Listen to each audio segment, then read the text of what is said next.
Recently I spoke to the team here and also my team there in Secunderabad. I told them 3 important things. కొంతకాలం ముందే ఇక్కడ ఉన్న ఆ యొక్క బృందంతో సికింద్రాబాద్ లో ఉన్న బృందంతో నేను మాట్లాడినాను. వాళ్ళతో 3 ముఖ్యమైన విషయాలను పంచుకున్నాను. Now please carefully follow with me hereafter. ఇప్పుడు దయచేసి చాలా శ్రద్ధగా నన్ను వెంబడించండి. ఇప్పటి నుండి 3 important things I told them. 3 విషయాలు ప్రాముఖ్యమైన విషయాలను పంచుకున్నాను. మొదటిది, I told them what you become is more important than what you do for God. మొట్టమొదటిది, మీరు దేవుని కోసం ఏం చేస్తున్నారు దానికంటే మీరు ఎలా తయారవుతున్నారు అది ప్రాముఖ్యము. Did you catch what I said? నేను చెప్పింది మీకు అర్థమైందా? What kind of a person that you are becoming is more important to God than what you do for God. దేవుని కోసం మీరు ఏం చేస్తున్నారో దానికంటే మీరు ఎటువంటి వ్యక్తిగా తయారవుతున్నారో అది దేవునికి ప్రాముఖ్యమైనది. So here in our ministry, this is what we believe. ఇక్కడ మన పరిచర్యలో దీన్ని మేము నమ్ముతాం. Sometimes people are so busy that they lose track of who or what kind of person that they are becoming in Christ Jesus. కొన్నిసార్లు ప్రజలు వాళ్ళ పనిలో పడిపోయి వాళ్ళు క్రీస్తులో ఎటువంటి వ్యక్తులుగా తయారవుతున్నారో దానిపైన దృష్టి పెట్టరు. If God is not glorified in me, he cannot be glorified in what I do for him. దేవుడు ఒకవేళ నాయనలో మహిమ పొందకపోతే నేను చేసే పని ద్వారా కూడా ఆయన మహిమ పొందలేడు. He wants to be glorified in me first than my work. దేవుడు మొదట నాలో మహిమపరచబడి తర్వాత పనిలో ఆయన మహిమపరచాలని కోరుకుంటాడు. Amen. Amen. How many of you agree with this statement? ఈ మాటతో ఎంతమంది ఏకీభవిస్తారండి? So you need to allow God to shape your life. కాబట్టి దేవుడు నీ జీవితాన్ని రూపాంతరం చేయడానికి మార్చడానికి నువ్వు అనుమతినివ్వాలి. You should allow God to speak to you. దేవుడితో మాట్లాడడానికి నువ్వు అనుమతినివ్వాలి. Because he wants to transform you. ఎందుకంటే ఆయన నీ జీవితాన్ని మార్చాలనుకుంటున్నాడు. He wants to transform you from where you are and what you ought to become, like Jesus. ఏ స్థితిలో నువ్వు ఉన్నావో దాని నుంచి యేసయ్యలాగా నిన్ను మార్చడానికి నీవు దేవునికి అనుమతి ఇవ్వాలి. I told them the moment you wake up, don't look what you can do for God. నేను వాళ్ళతో చెప్పాను, మీరు పొద్దునే లేవగానే దేవుని కోసం నేను ఏం చేయాలి దానికోసం మీరు ఆలోచన చేయకండి. I told them, ask God, Lord, what is that within me that needs to change so that I can become more like Jesus? నేనేం చెప్పానంటే దేనికోసం ప్రార్థన చేయాలని చెప్పానంటే, ప్రభువా నాలో ఏం మార్చుకోవాలి, యేసయ్యలాగా మారడానికి ఏమి నేను తీసేయాలి అది నాకు చూపించు ప్రభువా. Amen. So what you become is more important than what you do for God. కాబట్టి దేవుని కోసం మీరు ఏం చేస్తున్నారు దానికంటే మీరు ఏమి తయారవుతున్నారు, ఎటువంటి వ్యక్తులుగా మీరు తయారవుతున్నారు అది ప్రాముఖ్యము. Amen. Amen. The second thing, your fellow brother is more important than what you do outside for God. రెండవది నేను ఏం చెప్పాను అంటే, మీరు దేవుని కోసం ఏం చేస్తున్నారు దానికంటే నీ తోటి సహోదరుడు సహోదరి వాళ్ళు ప్రాముఖ్యం. See, if you cannot love your brother who is sitting beside you, and you don't care for him, you don't acknowledge him, and you run around with so many things, God says, no, this is not my plan for my people. చూడండి, పక్కన సహోదరుని పట్టించుకోకపోతే వాళ్ళకి ఏం జరుగుతుందో దృష్టి లేకపోతే పట్టించుకోలేకుండా ఆ పని ఈ పని చేస్తుంటే దేవుడు అంటాడు ఆపేసేయ్. Jesus said, as I loved you, love one another. యేసే అంటాడు, నేను మిమ్మల్ని ప్రేమించిన ప్రకారం ఒకరినొకరు ప్రేమించుకోండి. And what is the greatest commandment God has given? Love the Lord and love the people.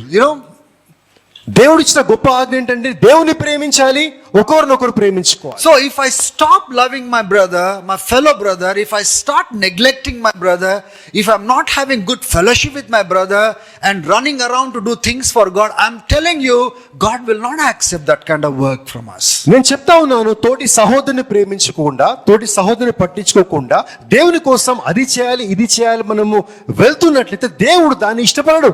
God will not like that. దేవుడు దాన్ని ఇష్టపడడు. He says your fellow brother is more important than your work. ఆయన అంటాడు, నీ తోటి సహోదరుడు నీ చేసే పని కంటే అది ఆయన ప్రాముఖ్యము. Cover him. ఆయనను నువ్వు కప్పు. Pray for him. ఆయన కోసం ప్రార్థించు. Meet him. ఆయనను కలువు. Fellowship with him. ఆయనతో సహవాసం చేయి. Have fellowship with him. వాళ్ళతో సహవాసం చేయి. Don't neglect him. You are a family. వాళ్ళను నిర్లక్ష్య పరచకండి. మీరు ఒక కుటుంబమై ఉన్నారు. You are a family. మీరు ఒక కుటుంబము.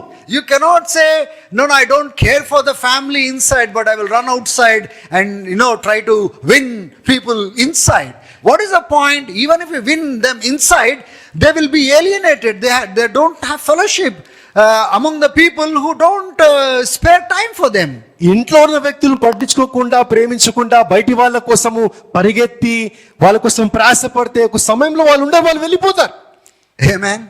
ఆమేన్. So your brother who is sitting beside you is more important than the ministry that you do outside. I'm telling you all. కాబట్టి మీ అందరితో నేను చెప్తా ఉన్నాను, మీరు చేసే పరిచర్య కంటే మీ పక్కన ఉన్న సహోదరుడు చాలా ప్రాముఖ్యము. Love them. వాళ్ళని ప్రేమించండి, Treat them well. వాళ్ళు మంచిగా వ్యవహరించండి, Accept them as they are.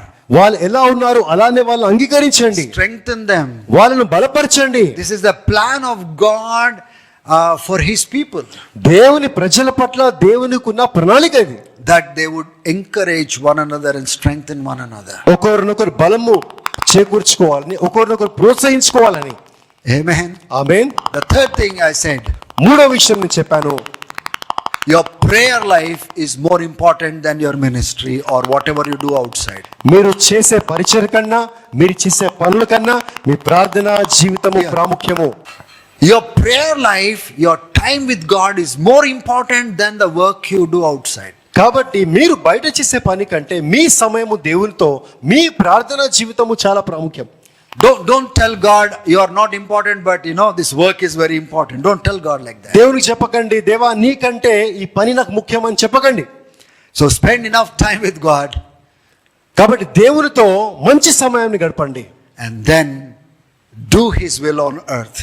తగిన సమయము గడిపిన తర్వాత ఈ భూమి పైన ఆయన చిత్తాన్ని చేయండి. Okay, I will just take you through some slides here to give you some importance about the church. Can you just switch off the lights here so that it will be more visible to everyone. సంఘం గురించి, సంఘం యొక్క ప్రాముఖ్యత గురించి కొన్ని విషయాలు నేను పంచుకుంటాను. దయచేసి లైట్లు ఆపండి. Why church? సంఘం అంటే ఏంటి? Why church? సంఘం ఎందుకు? What is the importance of the church? సంఘం యొక్క ప్రాముఖ్యత ఏంటి? What significance that the church has in the plan of God? దేవుని చిత్తములో సంఘముకున్న ప్రాముఖ్యత ఏంటి? Some people say, I want just Jesus, I don't want to be committed to any church. కొందరు ఏమంటారంటే నాకు యేసుక్రీస్తు చాలు, కానీ సంఘముతో నాకు సంబంధం లేదు. But all of you listen to me very carefully. I will take you through 7 points quickly, as quick as possible, but just join with me. కాబట్టి నేను కొన్ని ప్రాముఖ్యమైన విషయాలు మీకు చెప్తాను, త్వరగా చెప్తాను, నన్ను మీరు వెంబడించండి. Hallelujah. Hallelujah. What is church? సంఘం అంటే ఏంటి? If you go to a dictionary and see what is the definition of the church, ఒకవేళ మీరు డిక్షనరీకి వెళ్ళి సంఘము అనే మాటకు అర్థం ఏంటి అని మీరు ఒకవేళ చూసినట్లయితే, you will see church as a public place of worship. సంఘము అని మనం డిక్షనరీ చూసినట్లయితే దానికి ఉన్న అర్థం ఏమొస్తుందంటే బయట బాహ్యంగా లేకపోతే సమాజంలో కూడుకునే స్థలము అని వస్తుంది. It is a place according to dictionary. Dictionary ప్రకారము సంఘము అంటే ఒక స్థలము. But if you go to the Greek word of that word church, it is ecclesia.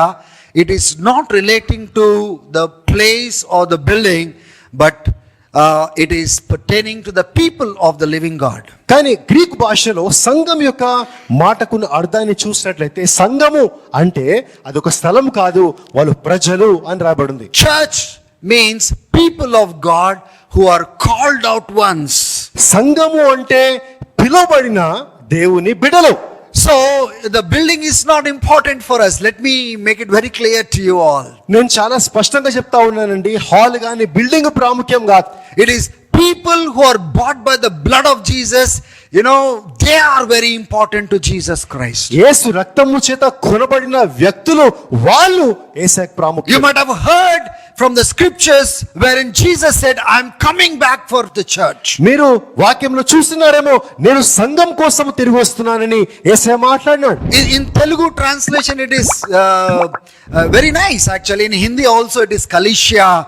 In Telugu it is Sangamu. But when it comes to the English word church, it is associated to some building. Telugu భాషలో సంఘము అని మంచి పదం ఉంది, హిందీలో కలిషా అని బాగుంది, కానీ ఇంగ్లీష్ లో చర్చ్ అంటే దానికి వేరే అర్థం వచ్చేస్తుంది. Hallelujah. Hallelujah. And by the way, from the time that the church was born, for next 300 years, they never built any buildings and called it church. మీతో ఒక మాట చెప్తా ఉన్నాను, సంఘము పుట్టిన ఆరంభము నుంచి 300 సంవత్సరాల వరకు వాళ్ళు ఎటువంటి బిల్డింగ్ కానీ కట్టలేదు. They never called it church because 300 years they were never in a need of a building. 300 సంవత్సరాలు ఇటువంటి ఒక బిల్డింగ్ యొక్క అవసరత వాళ్ళకి లేదు.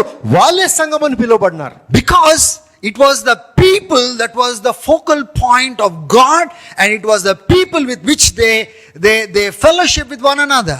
ఎందుకంటే సంఘము అంటే ప్రజలు ప్రాముఖ్యులు, ఒకరితో ఒకరికున్న సహవాసము కేంద్రముగా వాళ్ళు ఉన్నారు ఆ రోజుల్లో. So church is people, not the place. కాబట్టి సంఘము అంటే ప్రజలు, స్థలము కాదు. If you go to Acts chapter 8 verse 1, you see a great persecution broke against the church, against not buildings. Saul, who turned out to be Paul, did not persecute buildings. He persecuted the people of God, the church of the living God.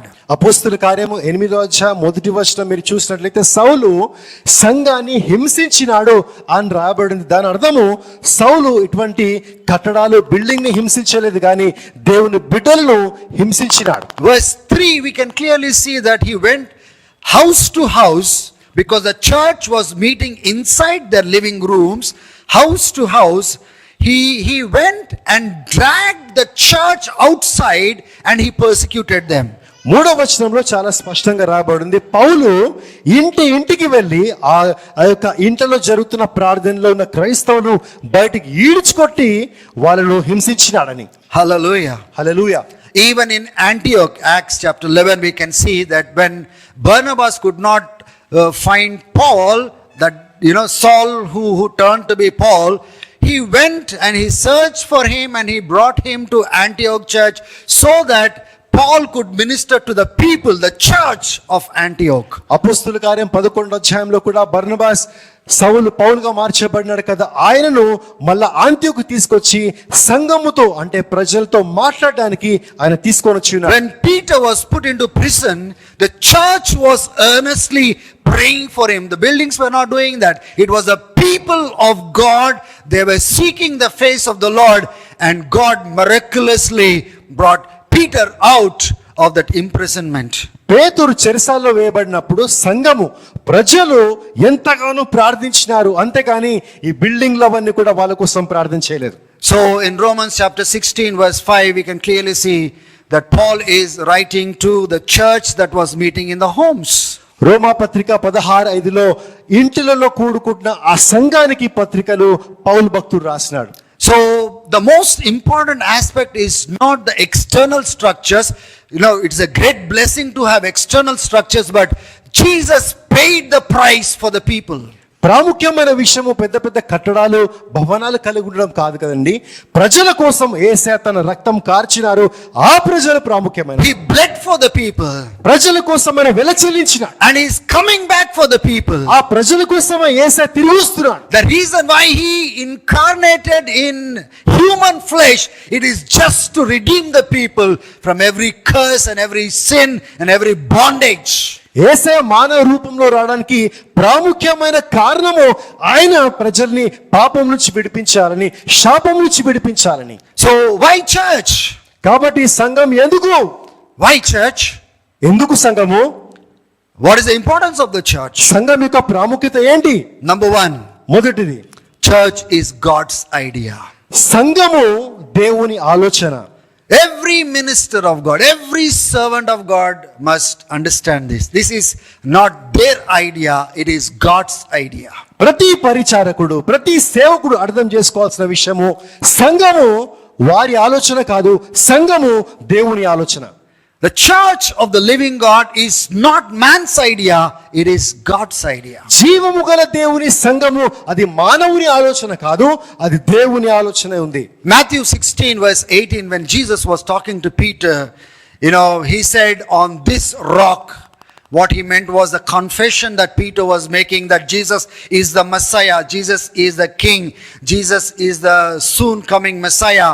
So on this confession, on this rock, I am going to build my church. మత్తయి సువార్త 16:18లో యేసయ్య పేతురుతో చెప్పిన మాట, ఈ బండ పైన నా సంఘము కడతానన్న మాటకు అర్థము, ఎవరైతే విమోచించినారో, ఎవరి కోసం అయితే రక్తం కార్చినానో వాళ్ళపైన, వాళ్ళతో సంఘాన్ని కడతానని. Who is building the church? ఎవరు సంఘాన్ని కడతా ఉన్నారు? Jesus is saying, I will build my church. యేసయ్య అంటారు, నేను సంఘాన్ని కడతాను, And the gates of hell will not prevail against it. పాతాళపు యొక్క ద్వారములు సంఘం ఎదుట నిలవలేవు. And he says church, when he was addressing the church, he used this word, my church. సంఘము అనే మాట మాట్లాడినప్పుడు యేసయ్య స్పష్టంగా చెప్పిన మాట, నా సంఘము. People can own the buildings. ప్రజలు భవనాలు కలిగి ఉండొచ్చు, We can lease the buildings. భవనాలు మనం అద్దెకి తీసుకోవచ్చు, But nobody can own the people of God. కానీ ఎవరు కూడా దేవుని బిడ్డలను వాళ్ళ సొంతులుగా తీసుకోలేరు. Jesus owns them. యేసయ్య వాళ్ళపైన అధికారం, వాళ్ళు యేసయ్య చెందిన వాళ్ళు, He died for them. వాళ్ళ కోసం యేసయ్య చనిపోయాడు. He's building the church. ఆయన సంఘాన్ని కడతా ఉన్నాడు. Church is no man's property. సంఘము ఏ మనుషుడికి చెందింది కాదు. When I use the word people, they don't belong, to the leaders. నేను ప్రజలు అనే మాట మాట్లాడినప్పుడు ప్రజలు నాయకులకు చెందిన వాళ్ళు కాదు. Leaders are only servants to serve the purpose of God, to bless them, to raise them, to protect them, to care for them. God appoints leaders for that purpose. Leaders don't own people. నాయకులకు చెందిన వాళ్ళు సంఘము కాదండి. నాయకులు ఎందుకున్నారంటే దేవుని బిడ్డలకు సేవ చేయడానికి, బలము చేయడానికి, వాళ్ళని చూసుకోవడానికే దేవుడు నాయకులను సంఘంలో పెట్టి So church is God's project and it was his vision. That is what we need to understand. కాబట్టి సంఘము అనేది దేవుని పని, దేవుని దర్శనము అని మనం అర్థం చేసుకోవాలి. If we say church here, it is God's idea, it is no man's idea. No one owns it, only Jesus owns you all. ఇక్కడ సంఘం ఉంది అంటే ఆ మాటకు అర్థము, మీరు ఎవరికో చెందిన వాళ్ళు కాదు, మీరు దేవుని ఆలోచనలో ఉన్నారు, మీరు దేవుని సత్తా ఉన్నారు. If I come to serve you, it means that I'm a servant to you. Doesn't mean that if I stand here, I'm greater than you. నేను వచ్చి మిమ్మల్ని సేవిస్తున్నాను అంటే మిమ్మల్ని సేవించడానికి వచ్చినాను, ఇక్కడ నిలబడినాను కాబట్టి మీకంటే నేను గొప్పవాణ్ణి కాదు. In fact, you are the people belonging to God, and God has given us the privilege to serve you, and you are most important for him. వాస్తవానికి చెప్పాలంటే మీరు దేవునికి చెందిన వాళ్ళు, మిమ్మల్ని చూసుకోవడానికి, మిమ్మల్ని పట్టించుకోవడానికి ధన్యత దేవుడు మాకు ఇచ్చినాడు.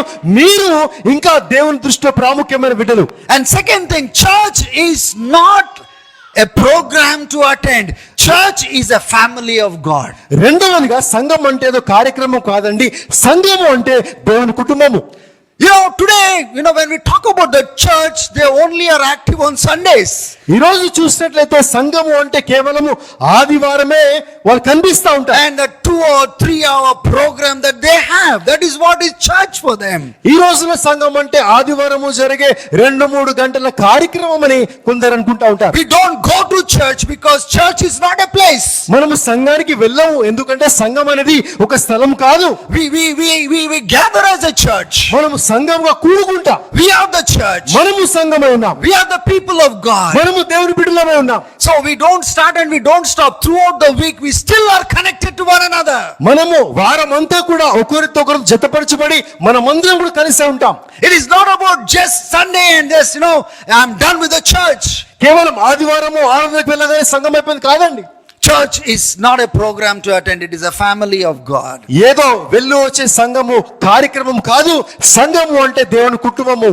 Ephesians chapter 2 verse 19 to 20, you can clearly see that we are fellow citizens with God's people, members of God's household.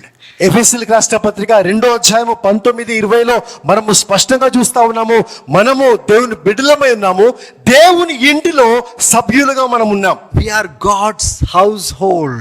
మనము దేవుని ఇంటి ప్రజలమై ఉన్నాము, దేవుని ఇల్లై ఉన్నాం. Amen.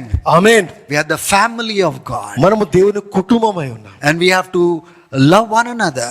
మనం ఒకరినొకరు ప్రేమించుకోవాలి. Treat one another well. ఒకరినొకరు మర్యాదగా ప్రవర్తించుకోవాలి. Think about others. వేరే వాళ్ళ కోసం ఆలోచన చేయాలి. There is no room for selfishness in the body of Christ. క్రీస్తు శరీరంలో స్వార్థానికి స్థానం లేదు. When it comes to a physical family, we take care of everything. బాహ్యంగా ఉన్న కుటుంబం పట్ల మనం అన్ని పట్టించుకుంటాం. But when it comes to the family of God, we don't care. We get into a program mode, Sunday mode, only a 2-3 hours program mode.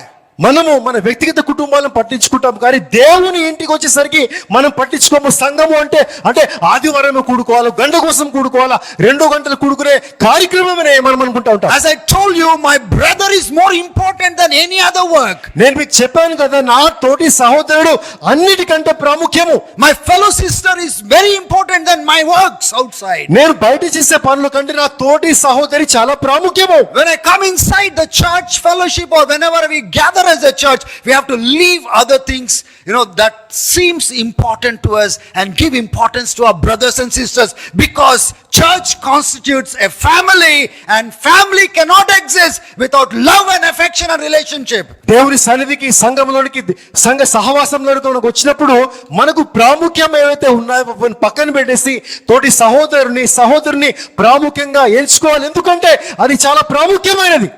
Place is good. This place is good. ఈ స్థలం మంచిదే.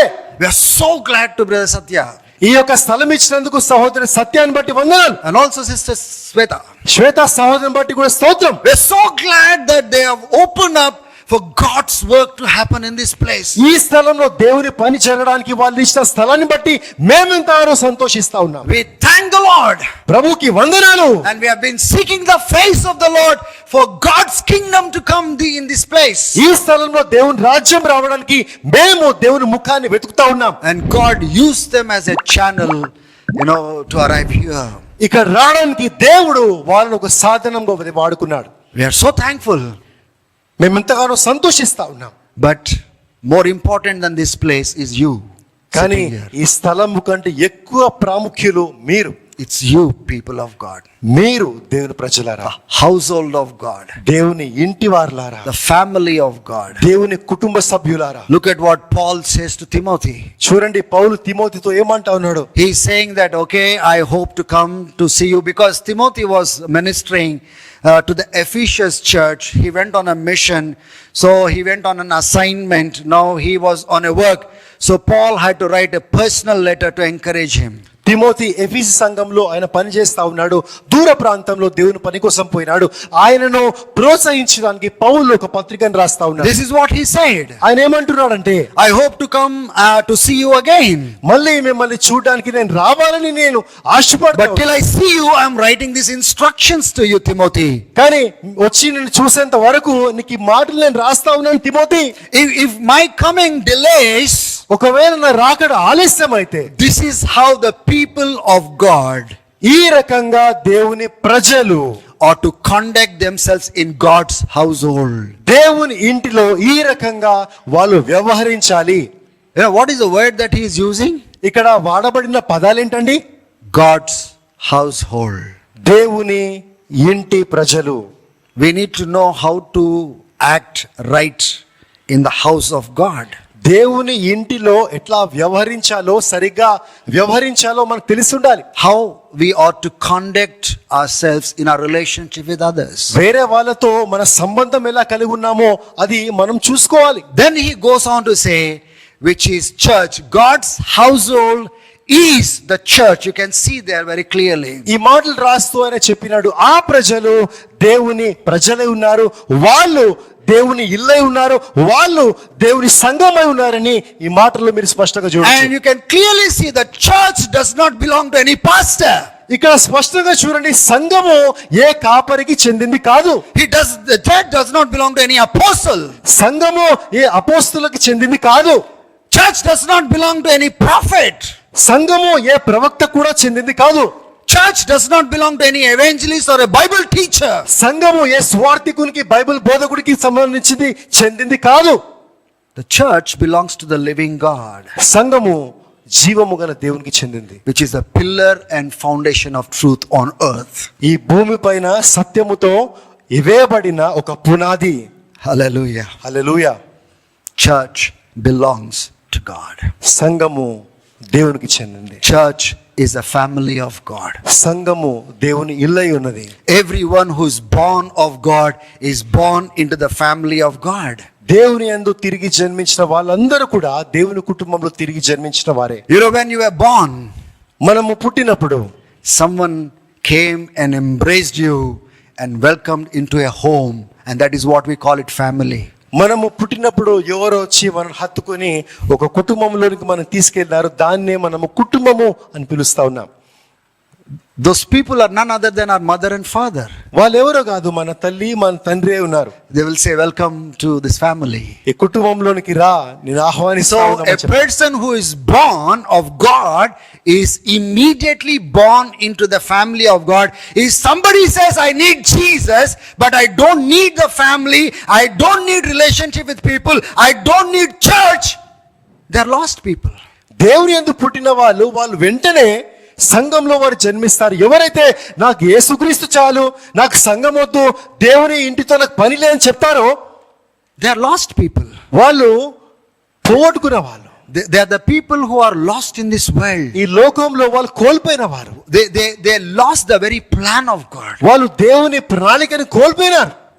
God wants us to be part. That's why I told you that your fellow brother is more important than your ministry. నేను అందుకోసమే చెప్పాను, మీరు ఏ పనిది చేస్తున్నారు దానికంటే నీ తోటి సహోదరుడు ప్రాముఖ్యము. Treat him well. వాళ్ళతో మంచిగా వ్యవహరించండి. Accept him as he is. వాళ్ళు ఎలా ఉన్నారో అలా వాళ్ళు అంగీకరించండి. The way you want to be accepted, you accept the other one. మీరు ఎట్లయితే అంగీకరించాలని ఆశపడతారో వేరే వాళ్ళు అట్లా అంగీకరించండి. If you don't want to be treated well, then maybe you can say, I don't want to treat him well. మీరు ఒకవేళ వేరే వాళ్ళు మీతో మంచిగా వ్యవహరించాలని వద్దనుకుంటే మీరు వేరే వాళ్ళతో మంచిగా వ్యవహరించకండి. In the house of God, this is the standard that God has set before. As I have treated you, treat one another. As I have accepted you, accept one another. The way I have loved you, love one another. As I have been gracious towards you, show that grace and mercy to others. దేవుడు తన ఇంటిలో పెట్టిన నియమం ఏంటంటే, నేను నిన్నెట్లయితే అంగీకరించినానో వేరే వాళ్ళు అంగీకరించు, నేను నిన్నెట్లా ప్రేమించినానో వేరే వాళ్ళు అంగీకరించు ప్రేమించు, నేను నీ పట్ల ఎట్లా కృప కలిగి ఉన్నానో కనికరం చూపించినానో వేరే వాళ్ళ పట్ల అట్లా కృప కనికరం చూపించుము అని దేవుడు పెట్టిన నియమం అది. So everyone who is born of God is born into the family of God. కాబట్టి ఎవరైతే దేవునిలో తిరిగి జన్మించినారో వాళ్ళు దేవుని కుటుంబంలో జన్మించిన వారు. Throughout the book of Acts, అపోస్తలుల కార్య పుస్తకం అంతటా you see that everyone who was born of God were added to the church. మీరేం చూస్తారంటే దేవుని యందు ఎవరైతే తిరిగి జన్మించినారో వాళ్ళందరూ కూడా సంఘానికి చేర్చబడ్డారు. God has a family, దేవునికి ఒక కుటుంబం ఉంది. and they were welcomed in the family of God. ఆ దేవుని కుటుంబంలో వాళ్ళు ఆహ్వానించబడినారు. They were not living outside as orphans, not knowing where they belong to. వాళ్ళు ఎక్కడ చెందినారో తెలియకుండా అనాథల్లాగా వాళ్ళు బయట బ్రతకలేదు. This is where our part comes into picture. ఇక్కడే మన పాత్ర వస్తుంది. You will show them that love. ఆ ప్రేమను మీరు చూపిస్తారు. You will show them that acceptance. ఆ యొక్క అంగీకారాన్ని మీరు చూపిస్తారు. And you will welcome into a family.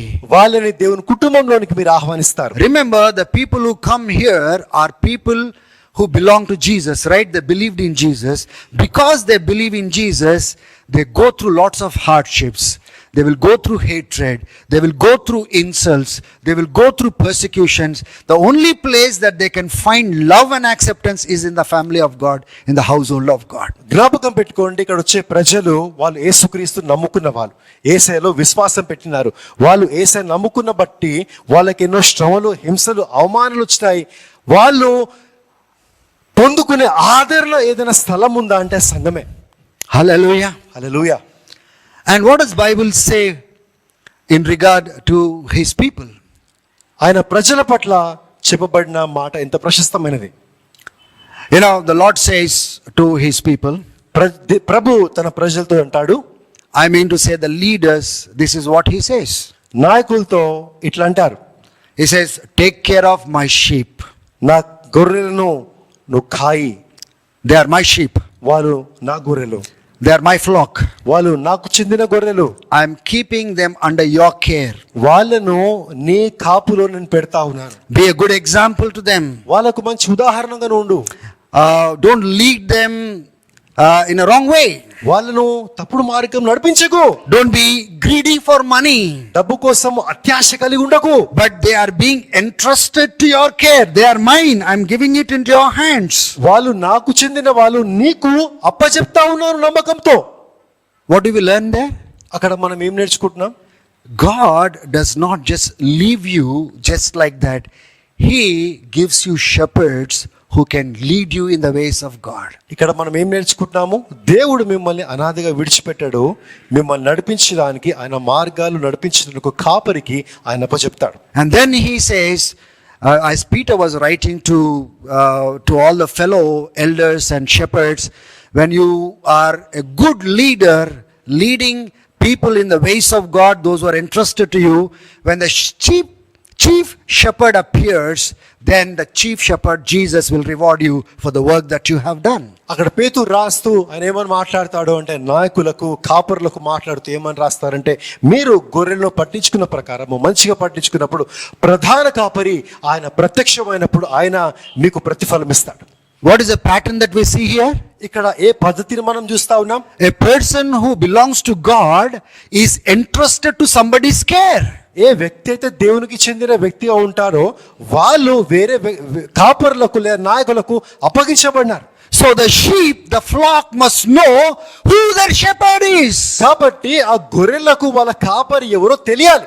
And the shepherd must know this is the flock entrusted to my care. కాపరి కూడా తెలియాలి నాకు అప్పచెప్పబడిన గొర్రెలు వీరు అని. This is the pattern of God. ఇది దేవుడు ఏర్పాటు చేసిన నియమము. This is how God works. ఈ రకంగానే దేవుడు పని చేస్తాడు. If somebody comes and asks you according to the scripture who is the shepherd to whom you are being entrusted, what will be your answer?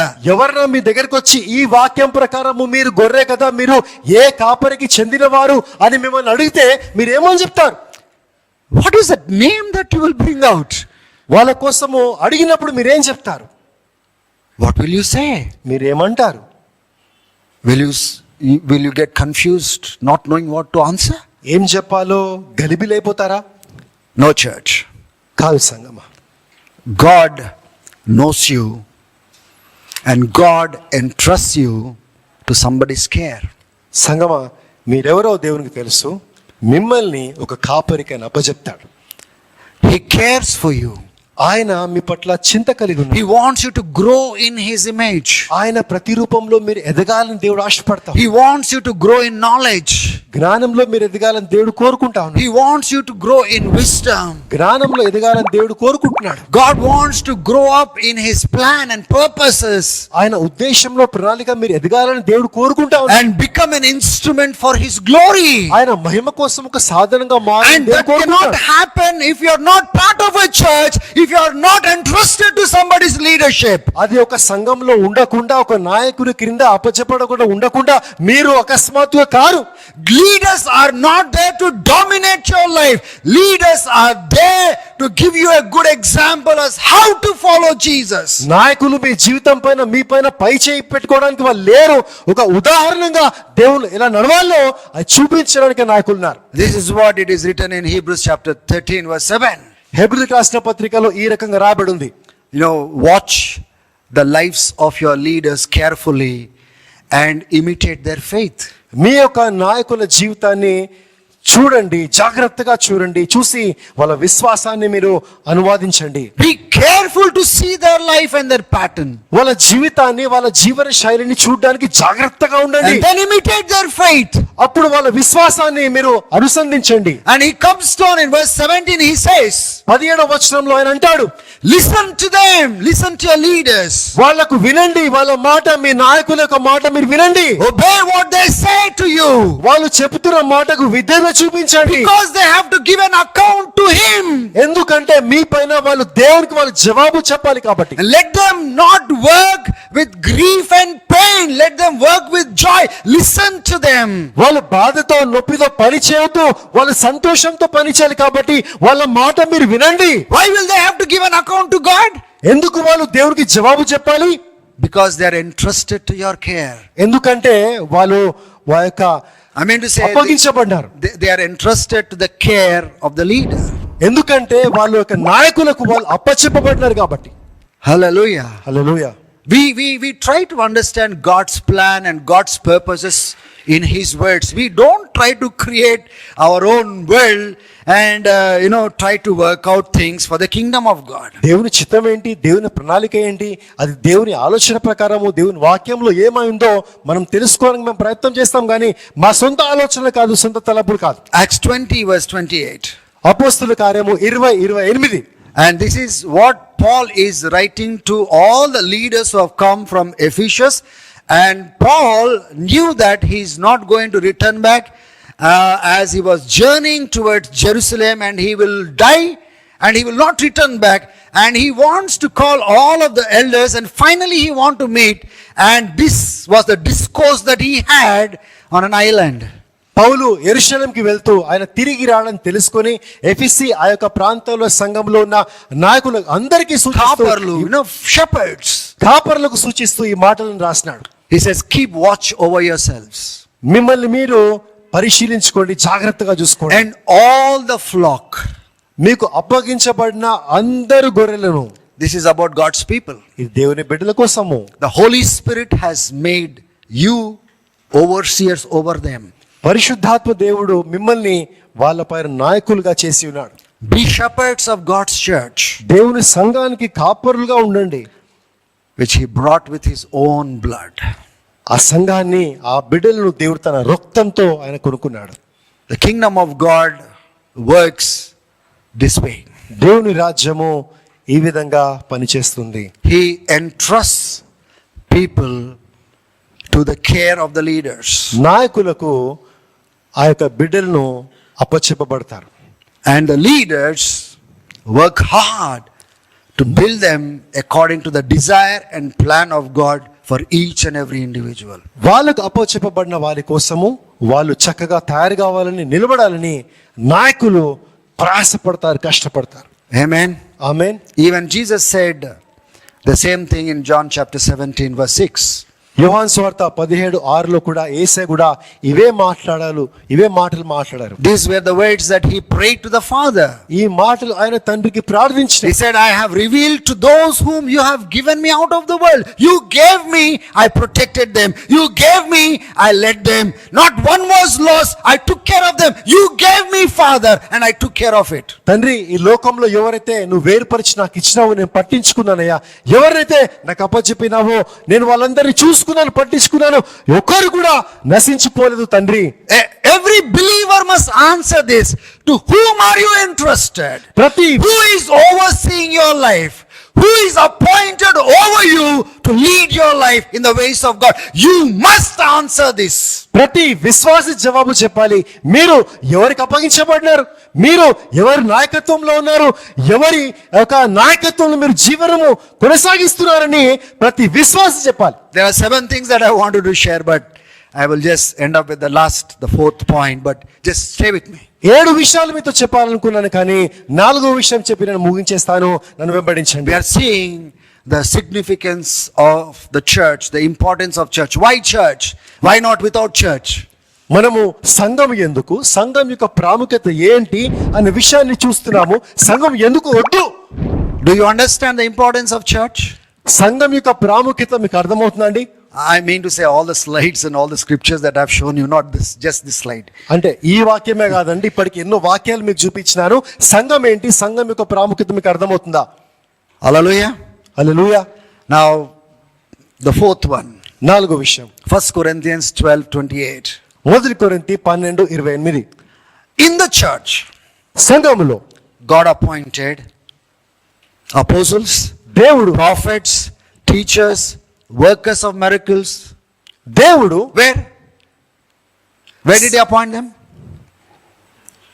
He did not appoint them, go start a different ministry. He did not say that. దేవుడు సంఘంలో అపోస్తులను, కాపరులను, బోధకులను, అద్భుతాలు చేసే వాళ్ళను దేవుడు నియమించినాడు. Even an apostle is part of the body of Christ, the household of God, the family of God. అపోస్తులు కూడా దేవుని కుటుంబంలో, సంఘంలో వాళ్ళు కూడా ఒక పాలిభాగమే. Even a prophet is also part of the body of Christ. ప్రవక్తలు కూడా క్రీస్తు శరీరంలో ఒక భాగమే. An evangelist, a worker of miracles is also part of the body of Christ. స్వార్థికులు అద్భుతాలు చేసే వాళ్ళు కూడా క్రీస్తు శరీరంలో భాగమే. They are part of the body of Christ. వాళ్ళు కూడా క్రీస్తు శరీరంలో భాగమే. God did not tell you, because I anointed you, I gave you these gifts, now you go start a ministry, you don't need church. నేను అభిషేకించినాను కదా, ఈ వరం ఇచ్చినాను కదా, నువ్వు పోయి ఈ కార్యము చేయి ఆ కార్యము చేయి, నీకు సంఘం అవసరం లేదు అని దేవుడు చెప్పలేదు. He says God appointed apostles, prophets, teachers in the church so that they will minister the church, so that the church will do the purpose of God. ఆయన అన్నాడు, సంఘములో అపోస్తులు, ప్రవక్తలు, అద్భుతాలు చేసే వ్యక్తులు, స్వార్థికులు అందరూ సంఘములో నియమించబడినారు, సంఘంలో ఇవ్వబడినారు. So that is why we see Paul was sent by the church, and when he finished his mission journey, he came back and reported to the church. అందుకే సంఘము ద్వారా పౌలు పంపించబడినాడు. ఆయన పని చేసుకొని మళ్ళీ తిరిగి వచ్చి సంఘానికి అని చెప్పాడు. The rest of the apostles, their base was the Jerusalem church, but for Paul, Barnabas and Silas, Antioch was the base where they were accountable. Paul, Barnabas మాత్రం అంతియోకులో ఉన్న సంఘానికి జవాబుదారీగా ఉన్నారు. వేరే అందరు శిష్యులు అయితే వాళ్ళు యెరూషలేములో సంఘానికి జవాబుదారీగా I ఉన్నారు. am just trying to, project the importance of the church. కేవలము సంఘం యొక్క ప్రాముఖ్యత ఏంటో చెప్పాలని నేను ప్రయత్నం You చేస్తాను. can never become a meaningful person for God until unless you are integral part of a body, a functional body of Christ. సంఘంలో ఒక ప్రాముఖ్యమైన వ్యక్తిగా, పనిచేసే వ్యక్తిగా నువ్వు ఉండనంత కాలము ఒక ప్రాముఖ్యమైన వ్యక్తిగా దేవుని పనులు ఉండలేదు. No matter how gifted you are, నీ జీవితంలో ఎన్ని తలాంతులు ఉన్నా, the real purpose of God will come alive when you are connected in the church, and through the church God will use you without measure. సంఘంలో నాటబడి సంఘంలో ఉంటే తప్ప దేవుడు నిన్ను గొప్పగా వాడుకోలేడు, గొప్పగా నిన్ను దర్శించలేడు. నీ జీవితంలో ఎన్ని తలాంతులున్నా ఏమున్నా. This is a crazy thought that is running around today's servants of God. ఈ రోజు ఉన్న దైవజనులు ఈ యొక్క వింతైన ఆలోచన నడుస్తారు. They ask God to bless them with different gifts and grace. వాళ్ళు అంటారు, అనేకమైన తలాంతులతో, ఆశీర్వాదాలతో దేవుడు వాళ్ళని దీవించాలని వాళ్ళు అడుగుతారు. The moment God blesses them, they will go and start a ministry which doesn't have any connection with the local church. వాళ్ళకు దేవుడు ఆ ఆశీర్వాదం ఇవ్వగానే వాళ్ళు సంఘాన్ని విడిచిపెట్టి వాళ్ళు వెళ్ళి సొంత పరిచర్లు వాళ్ళు చేస్తూ ఉంటారు. They are not accountable to the church. ఆ సంఘానికి జవాబుదారీగా వాళ్ళు లేరు. They are not connected with the ఆ church. సంఘంతో అనుసంధానమై వాళ్ళు లేరు. They don't report to the church. వాళ్ళు దేవుడికి, సంఘానికి మళ్ళీ వచ్చి తిరిగి చెప్పరు. They don't use their grace to bless the church. సంఘానికి దేవుడు వాళ్ళకి ఇచ్చిన కృపతో వాళ్ళు దీవెనకరంగా ఉండరు. They don't connect to the church. సంఘముతో వాళ్ళు నాటబడి ఉండరు. And by the way, the kind of ministries that you see outside, the shepherd has no connection with the sheep, and the sheep has no connection with the shepherd. బయట మీరు చూస్తున్నట్లయితే కాపరికి గొర్రెలతో సంబంధం లేదు, గొర్రెలకు కాపరితో సంబంధం లేదు. Because of the model that they have built, which is not biblical. ఎందుకంటే బైబిల్లో లేని ఒక మోడల్ ని వాళ్ళు తయారు చేశారు A కాబట్టి. sheep must know their shepherd personally. గొర్రెలకు వ్యక్తిగతంగా వాళ్ళ కాపరి ఎవరో తెలియాలి. And pastor or the shepherd must know their sheep. కాపరికి వాళ్ళ గొర్రెలు ఎవరో కూడా తెలియాలి. Or else this relationship cannot continue. లేకపోతే ఈ సంబంధం కొనసాగదు. There is no church at all. అట్లయితే సంఘమే లేదు. There are people who are crazy with these gifts. కొంతమంది అయితే ఎన్నో తలాంతులు, వరములు కలిగి ఉన్నారు. The moment they get some special gifts from God, they think that they can establish a church. No. కొందరు ఏమనుకుంటారంటే దేవుడు వాళ్ళకి అకస్మాత్తు కొన్ని వరములు ఇస్తే వాళ్ళు వెంటనే సంఘాన్ని స్థాపించొచ్చులే అని అనుకుంటారు. No. కాదు, You cannot do that. అది మీరు చేయలేరు. If you are getting into a church ministry, ఒకవేళ మీరు సంఘం యొక్క పరిచయలోకి వెళ్తున్నట్లయితే you must know your sheep. మీకు ఆ గొర్రెలు ఎవరో తెలియాలి. And the sheep must know you. ఆ యొక్క గొర్రెలకు మీరు తెలియాలి. This is what happened, very crazy thing that I will share with you right now. ఒక జరిగిన వింతైన విషయము నేను మీతో పంచుకుంటాను ఇప్పుడు. One fellow, he was very faithful to one church, a mega church, a big church. 7 years he went to the church. He gave his tithes, his offering, and he was helping out the people around. One day, his marriage was fixed up. So he went to the pastor and said, Pastor, now you must actually get my marriage done in this church. ఒక జరిగిన వింతైన విషయం ఏంటంటే, ఒక వ్యక్తి ఉన్నాడు, ఆయన ఒక పెద్ద సంఘానికి వెళ్తాడు, అక్కడికి నమ్మకంగా పోతా ఉన్నాడు, కానుకలు ఇస్తా ఉన్నాడు, తన వివాహము నిశ్చయమైంది. ఆయన కాపరి దగ్గరికి వెళ్ళన్నమాట. And he said, you must actually solemnize my marriage. ఆయన అడిగిన మాట ఏంటంటే, అయ్యా కాపరి, మీరు నా వివాహము చేయాలి, మీరు నా వివాహం జరిపించాలి అని ఈ వ్యక్తి కాపరిని అడిగాడు. And the pastor looked at him and said, Babu, ఆ కాపరి ఆయన వైపు చూసి అన్నమాట, బాబు which church do you go to? He asked. నువ్వు ఏ సంఘానికి వెళ్తావు? For 7 years he was going there. 7 సంవత్సరాల నుంచి ఆ సంఘానికి ఆయన వెళ్తా ఉన్నాడు. Faithfully, the first part he used to give for God's and God's work. నమ్మకంగా దేవుని కోసము దేవుని పనిలో ఆయన పని చేసి When వచ్చాడు. his marriage was fixed, he went to his pastor, and pastor is asking, which church do you belong to? ఆయన వివాహము నిశ్చయమైనప్పుడు ఆయన కాపరి దగ్గరికి వెళ్తే కాపరి అడుగుతున్న మాట, నువ్వు ఏ సంఘానికి వెళ్తావు? People choose that kind of ministries. People have different kinds of models of ministries, but I'm telling you, if the shepherd does not know you and the sheep does not know the shepherd, I'm telling you, there is no church there. అటువంటి ప్రజలను, అటువంటి పరిచయలను ప్రజలు ఎన్నుకుంటా ఉంటారు. నేను చెప్తా ఉన్నాను, కాపరికి గొర్రెలు తెరనప్పుడు, గొర్రెలకు కాపరికి తెరనప్పుడు appoints సంఘమే లేదు. leaders, gifted leaders in the body of Christ first. క్రీస్తు శరీరంలో ఆ యొక్క వరములు కలిగిన నాయకులను, తలాంతులు కలిగిన నాయకులను దేవుడు సంఘంలో నియమిస్తాడు. You have to bring your grace first to bless the body of Christ, to educate the body of Christ, to raise the body of Christ for the last plans of God. మీరు కలిగి ఉన్న కృపను క్రీస్తు శరీరాన్ని బలపరచడానికి, క్రీస్తు శరీరాన్ని దీవించడానికి, క్రీస్తు యొక్క చివరి ప్రణాళికలో ఉండడానికి మీ కృపను మీరు వాడాలి. Ephesians chapter 4 verse 11, very famous scripture that we always quote. ఎఫెసీ 4:11 చాలా అందరికి తెలిసిన వాక్యం అది. God gave some to be apostles, some to be prophets, some to be evangelists, some to be pastors, teachers. Why did God give that? దేవుడు Prepare God's people for ministry. దేవుడు కొందరిని అపోస్తులుగా, కొందరి ప్రవక్తులుగా, కొన్ని బోధకులుగా ఎందుకు ఇచ్చినాడు? దేవుని ప్రజలను దేవుని పని కోసము నియమించడానికి. The primary role of these gifted leaders is to first equip the body of Christ for service. వరములతో నింపబడిన ఈ నాయకులకున్న మరి ముఖ్యమైన కార్యము పని ఏంటంటే ప్రజలను దేవుని పని కోసం సిద్ధం చేయాలి. And then protect them from every false doctrine so that they will be protected well. They will not be swayed away by every kind of doctrines. దాని తర్వాత తప్పుడు సిద్ధాంతాలను బట్టి వీళ్ళందరినీ కాపాడాలి, తద్వారా వాళ్ళు ఎక్కడికో చెదిరిపోకుండా ఉంటారు. So that they grow up to be mature, united, connected well as a community. తద్వారా ఒక సమాజంగా వాళ్ళు ఎదిగి పరిపక్వత కలిగి ఒక సమాజంగా వాళ్ళు ఉంటారని. Amen. Amen. Where do you see these gifted men? ఈ వరములతో నింపబడిన వ్యక్తులను ఎక్కడ చూస్తా ఉన్నారు? Where is God appointing them? దేవుడు ఎక్కడ వీరిని నియమిస్తా ఉన్నాడు? Why is he appointing them? దేవుడు ఎందుకు వీరిని నియమించి ఉన్నాడు? What is the primary role of them being in the body of Christ? క్రీస్తు శరీరంలో వాళ్ళు ఉండడానికి మరి ముఖ్యమైన కారణం ఏంటి? Now today you have come for this inaugural prayer. ఈ రోజు ప్రారంభ కూటమికి మీరందరూ వచ్చినారు. Because you have come to something called church, I want to make it very clear what church is in God's sight. సంఘము దేవుని దృష్టిలో ఏంటో చాలా స్పష్టంగా మీ ముందు నేను పెడతా ఉన్నాను. What is a biblical church? వాక్యం అనుసారము సంఘం అంటే ఏంటి? What is God's plan for the church? సంఘం పట్ల దేవుని ప్రణాళిక ఏంటి? How is church important in the sight of God? దేవుని దృష్టిలో సంఘము ఎంత ప్రాముఖ్యమైనది? Amen. ఆమేన్.